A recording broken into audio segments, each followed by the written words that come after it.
A couple items. Mr. Eichenlob has worked the better part of his life here the last few months or so on this document. Many of us have contributed a great many hours as well. These funds are, as we've had numerous discussions over the last couple of months, funds are extremely tight.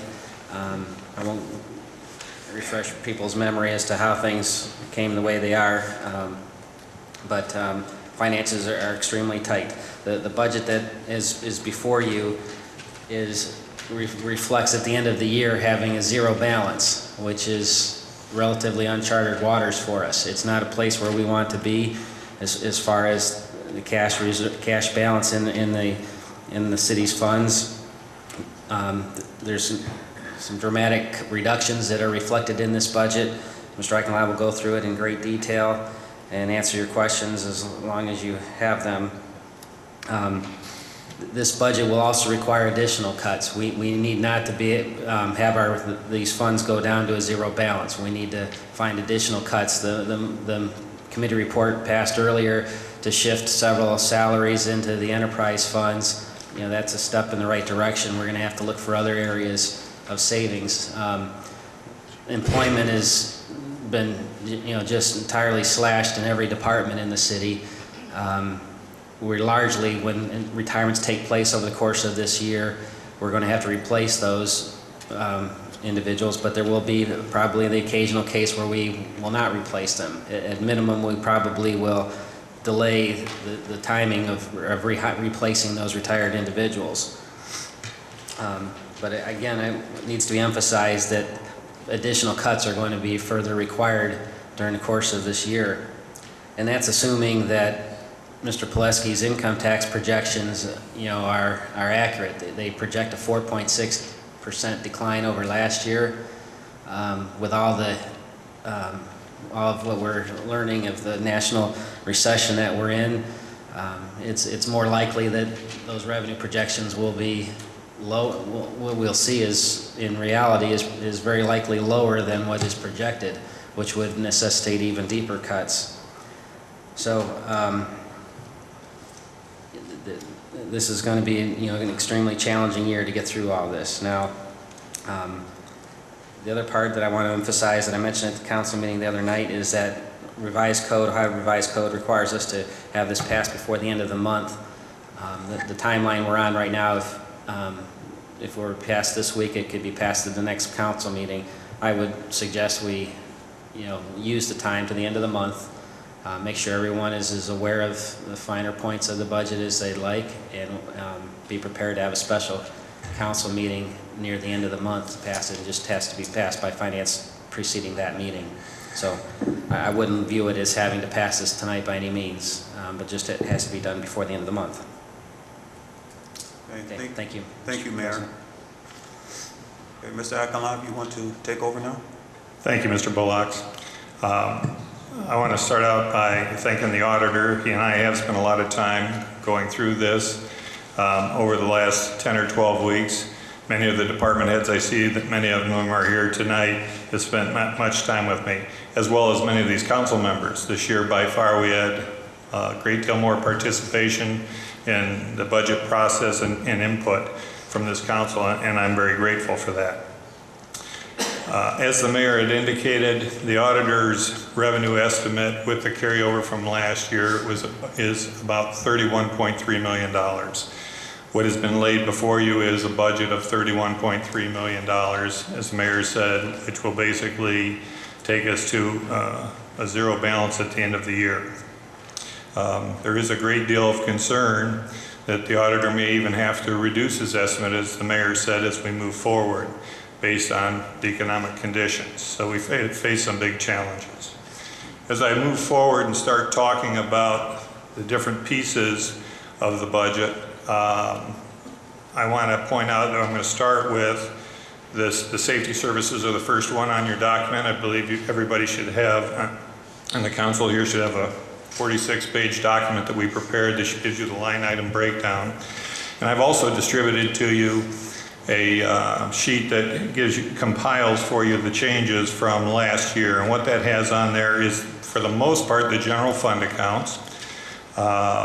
and it shows what was actually spent in 2008 and what is being proposed to be spent in 2009 and what that difference is. The one addition that I have on there is the very beginning is it has the police levy, which is not a general fund account. It is a dedicated fund of its own.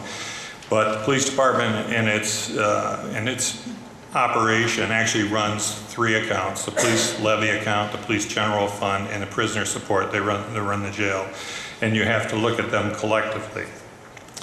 In starting to talk about the safety services right off the bat, this is the most challenging part and concern that we all have in this budget, in that as compared to our water pumping plant and our wastewater plant, we can be a little bit more specific in the operation costs of what it takes to run those departments. Our safety services, we can't. Can't forecast how many calls the police department, the fire department is going to handle. So all it is a best average of historical issues. We are concerned, as I'm sure many people are, as the economy turns down, that there could be more challenges in law enforcement as people become more desperate. So I'm very concerned that I think we've cut to the bare bone on both police and fire, probably beyond the bone, I think as we move forward, I'm concerned that either hopefully the revenues pick up, that Mr. Pileski can raise his revenue estimate, or if we have some traumatic events between now and the end of the year, we could be forced into more staff reductions, because we basically are spending every dime in this budget as it's proposed to you right now. So as I move forward, the budget, the line items that you're going to be looking at, and I'll go into a little detail for the audience. I know many of you understand some of this, but I'll explain it for the audience a little bit. The budget also has in it the encumbered dollars from last year, from 2008.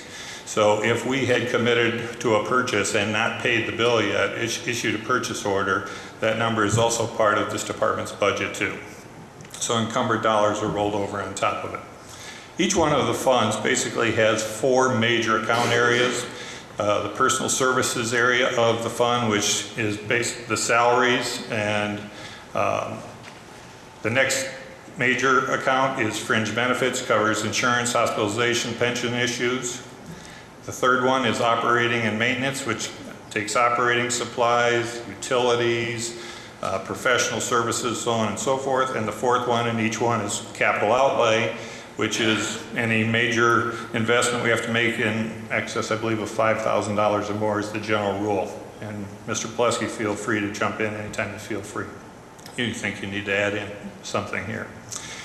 Going back to the police, they're the first one in the general fund. On your sheet that compiles what we did this year and last year, I put the police levy on top of it.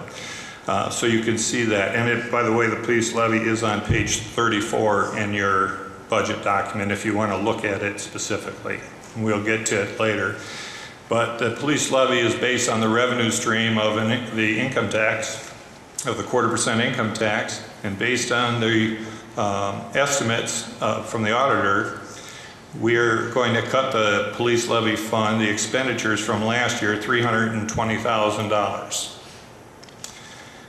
In order to do that, things that were in that fund, police officers and some of the staff, as you know, there's been a fair amount of staff reduction at the police department in the form of correction officers, record clerks, and support staff at this point, a total of 20 people.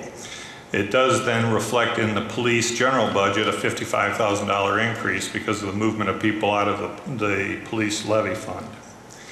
The third piece in the police department, and this will be the only jumping around I have to do so you can see it in its entirety, and on line 5 is prisoner support. That's the operation of the jail.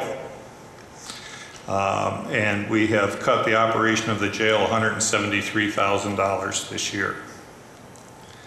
So I'm going to start just going through the general fund. When we get to the special accounts and enterprise accounts, which are the water funds and what have you, there's a whole series of capital outlay projects that are going to be discussed, and the engineer will assist us with that. In the police department, like I said, on page 1 of the documents you have, we are proposing a $7.2 million total fund out of the general fund. It is an increase of $55,000. Mr. Akalov, let me stop you just a second. Yes. Mr. Farrell, would you take this and put it on the sheet here so the people in the audience can see where he's talking? I mean, I think they're probably looking at this one and getting totally confused. Yeah. I'm sorry, Chris. Mr. Oh, Chairman, that's fine. Thanks. I appreciate that. could we also maybe, if Chris would willing, at the end of each one, have a little bit of give and take? Absolutely. It'd be Not best. Go all the way back to the beginning, do you mind that? No, that'd be fine. Thank you. Okay. Okay, Mr. Akalov, thank you.